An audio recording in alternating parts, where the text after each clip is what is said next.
Current కావాలి, safe current కావాలి.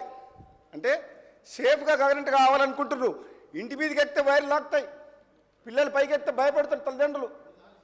పొలాల దగ్గరికి పోతే షాక్. మా సొంతం చిన్నాన అల్లుడు అధ్యక్ష, సొంతం చిన్నాన అల్లుడు గుడ్డిమల్కాపురంలో ఆదిరెడ్డి అని మా సిస్టర్ హస్బెండ్ షాక్ కొట్టి చనిపోయిండు. నేను ఎమ్మెల్యేగా ఉన్నప్పుడు దిక్కు లేదు.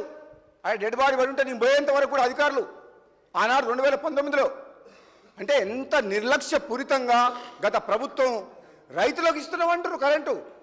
ఎక్కడ 24 గంటలు మా సోదరుడు వెంకటరెడ్డి గారు స్వయాన సబ్స్టేషన్ పోయి లాగ్ బుక్ ఓపెన్ చేసి 14 గంటలు అనేది ప్రూవ్ చేసింది సార్ అధ్యక్ష వెంకటరెడ్డి గారు. వీళ్ళు ఎప్పుడు చెప్పినా కానీ మేము 24 అవర్స్ కరెంటు 24 గంటలు ఇచ్చినామని చెప్పి 10 ఏళ్ల పాటు చెప్పుకున్నారు. కానీ మీరు 24 గంటలు ఇవ్వలేదన్న విషయం మీకు తెలుసు. అది స్వయంగా సోదరుడు వెంకటరెడ్డి గారు ప్రూవ్ చేసిండు కూడా సబ్స్టేషన్ పోయి. అధ్యక్ష వీళ్ళు చేసిన ఇంకొక నిర్వాహకం ఏంటంటే మరి మంత్రివర్యులు మాజీ మంత్రివర్యులు మన జగదీశ్వర్ రెడ్డి గారు ఒక్కడే ఊరు మా జిల్లాలో పాపం ఆయన ఒక్కడే బాధ అనిపిస్తుంది. ఒక్కడే అధ్యక్ష. ఆయన అంతకుముందుకేమో 12 మంది ఉండే 12 పోయి ఒక్కడే అయిపోయింది పాపం. ఎమ్మడే ఎవరు లేరు. అంతకుముందుకున్న మా ఎమ్మెల్యేలు కూడా తీసుకుపోయినరు. అయితే ఆయన మంత్రిగా ఉన్నప్పుడు మరి ప్రభుత్వం ఈ ఛత్తీస్గఢ్ విషయంలో అధ్యక్ష 1000 మెగావాట్లకు పవర్ కొంటామని చెప్పి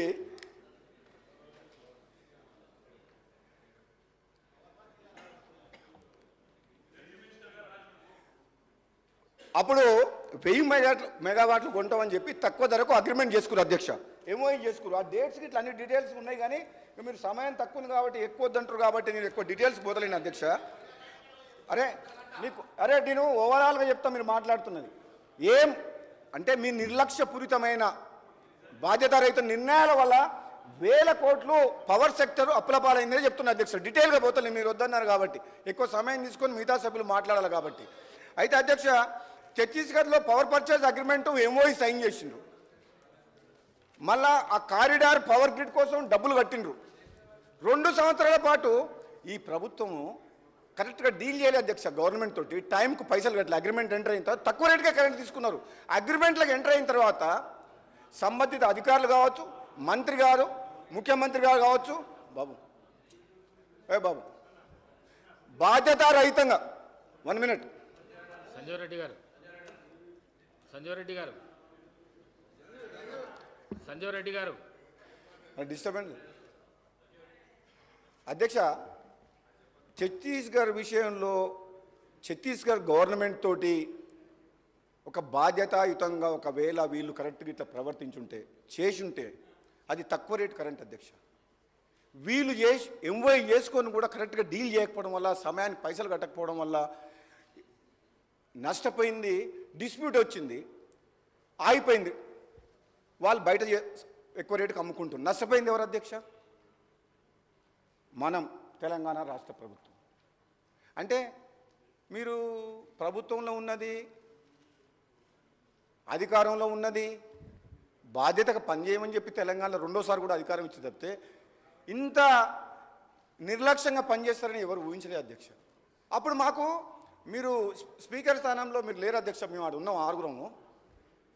ఇప్పుడు వాళ్ళు మాట్లాడుతున్నారు కానీ అంత మాట్లాడుతున్నారు ఇంత మాట్లాడుతున్నారు కానీ ఒక్క నిమిషం కూడా మైకి ఎక్కిపోయేటోళ్ళు. ఒక్క నిమిషం మాట్లాడకపోతే ప్రాబ్లం చెప్పితే డిబేట్ కావద్దు, మైక్ కట్, లేదంటే ఇక్కడి నుంచి 100 మంది లేచేవాళ్ళు. కొన్నిసార్లు అయితే నన్ను కొడతందుకే వచ్చారు అధ్యక్ష. 100 మంది కౌరవులాగా మీదికి పంచపాండవులాగా 6గురం ఉంటే నన్ను కొడతందుకు వచ్చారు మీదికి. ఎంత దుర్మార్గమైన పరిపాలన నేనెప్పుడు చూడలే.